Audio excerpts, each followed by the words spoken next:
Hi అండి, అందరికీ నమస్కారం. నేను మీ వైష్ణవిని. Welcome back to Telugu new వంటలు. ఈరోజు మనం చేసుకోబోయే రెసిపీ వినాయకుడికి చాలా ఇష్టమైన సేమియా పాయసం రెడీ చేసేసుకుందాం. ఫస్ట్ అయితే 1/4 కప్ అయితే సాబ్దానాలు తీసుకొని ఒక 5 minutes వరకు అయితే ఒక సైడ్కి అయితే నానబెట్టేసుకోండి. ఆ తర్వాత ఒక ప్యాన్ తీసుకొని అందులోనే వినాయకుడికి చాలా ఇష్టం అండి ఈ సేమియా పాయసం, చాలా టేస్టీగా ఉంటుంది. మీరైతే తప్పకుండా ట్రై చేయండి. ప్యాన్ అయితే హీట్ చేసుకున్న తర్వాత అందులోనే నెయ్యినైతే యాడ్ చేసుకొని లో ఫ్లేమ్లో పెట్టుకొని అయితే నెయ్యి అయితే యాడ్ చేసుకోండి.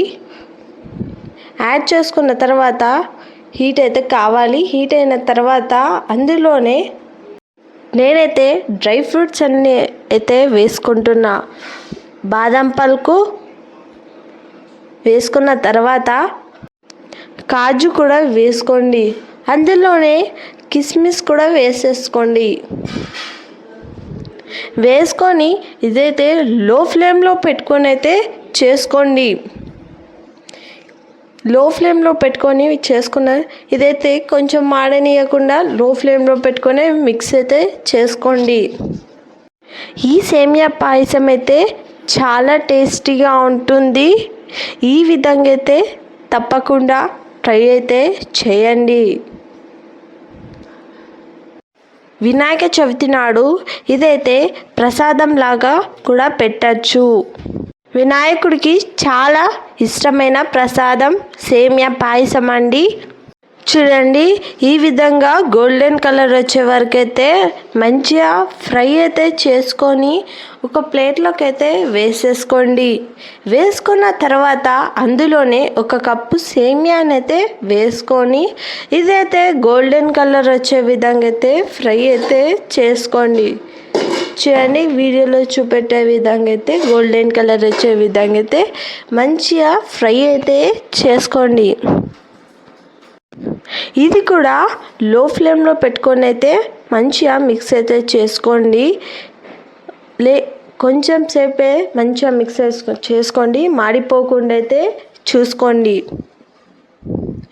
ఇదంతా మంచిగా మిక్స్ అయితే చేసుకున్న తర్వాత ఇదైతే ఒక ప్లేట్లోకి అయితే వేసేసుకుందాం. ఇదంతా వేసేసుకున్న తర్వాత ఇందులోనే 1 కప్ అయితే వాటర్ అయితే నేనైతే యాడ్ చేస్తున్నా. యాడ్ చేసుకొని కొంచెం వరకు అయితే హీట్ అయితే చేసుకోండి.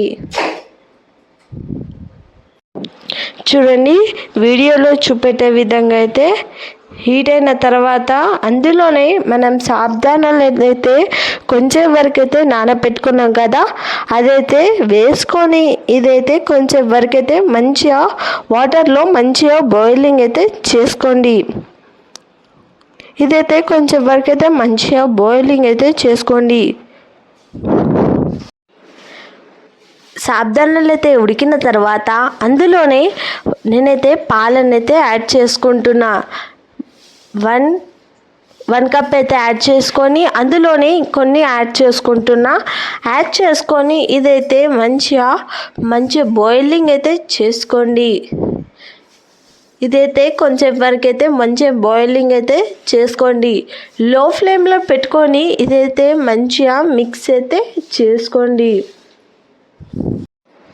ఇందులోనే పచ్చి కొబ్బరికాయనైతే వేసుకోండి. మనం సేమియాలు తినేటప్పుడు అక్కడక్కడ వస్తే టేస్ట్ అయితే చాలా టేస్టీగా ఉంటుంది. పాలనైతే మంచిగా బాయిలింగ్ చేసుకునేటప్పుడు ఇలాచీ పౌడర్ అయితే యాడ్ చేసుకొని ఇదైతే మంచిగా మిక్స్ అయితే చేసుకోండి. ఇలాచీ పౌడర్ అయితే చాలా టేస్టీగా వస్తుంది. ఇదైతే ఒక 2 minutes వరకు అయితే మంచిగా మిక్స్ అయితే చేసుకున్న తర్వాత అందులోని సేమియానైతే వేసుకోండి. మనం రోస్ట్ చేసుకున్న సేమియానైతే వేసుకొని ఇదంతా మంచిగా మిక్స్ అయితే చేసుకోండి. ఈ విధంగా అయితే తప్పకుండా ట్రై చేయండి. మంచిగా టెక్స్చర్ వచ్చే వరకు అయితే వస్తుంది. అందులోనే కొన్ని వాటర్ అయితే యాడ్ చేసుకొని ఇదంతా మంచిగా మిక్స్ అయితే చేసుకోండి. అందులో మనం ఫస్ట్ డ్రై ఫ్రూట్స్ని అయితే ఫ్రై చేసుకున్నాం కదా, అవైతే యాడ్ చేసుకొని ఇదంతా మంచిగా మిక్స్ అయితే చేసుకోండి. ఈ సేమియా పాయసం అయితే చాలా టేస్టీగా ఉంటుంది. మా వీడియో మీకు నచ్చినట్టయితే లైక్ చేయండి, షేర్ చేయండి, అలాగే సబ్స్క్రైబ్ చేసుకోండి. ఈ రెసిపీని అయితే మీరైతే తప్పకుండా ట్రై చేయండి. ఇదైతే కొంచెం వరకైతే క్యాప్ పెట్టేసుకొని కొంచెం లో ఫ్లేమ్లో పెట్టుకోండి. చూడండి ఎంత టెక్స్చర్ అయితే వచ్చిందో. ఇదంతా మంచిగా మిక్స్ అయితే ఈ విధంగా చూడండి. ఈ విధంగా వచ్చిన తర్వాత అందులోనే షుగర్ అయితే 1 కప్ అయితే యాడ్ చేసుకొని ఇదంతా మంచిగా మిక్స్ అయితే చేసుకోండి. షుగర్ లాస్ట్ వేసుకుంటే అంతా మంచిగా మిక్స్ చేసుకుంటే టేస్ట్ అయితే చాలా టేస్టీగా ఉంటుంది. Thank you for watching this video.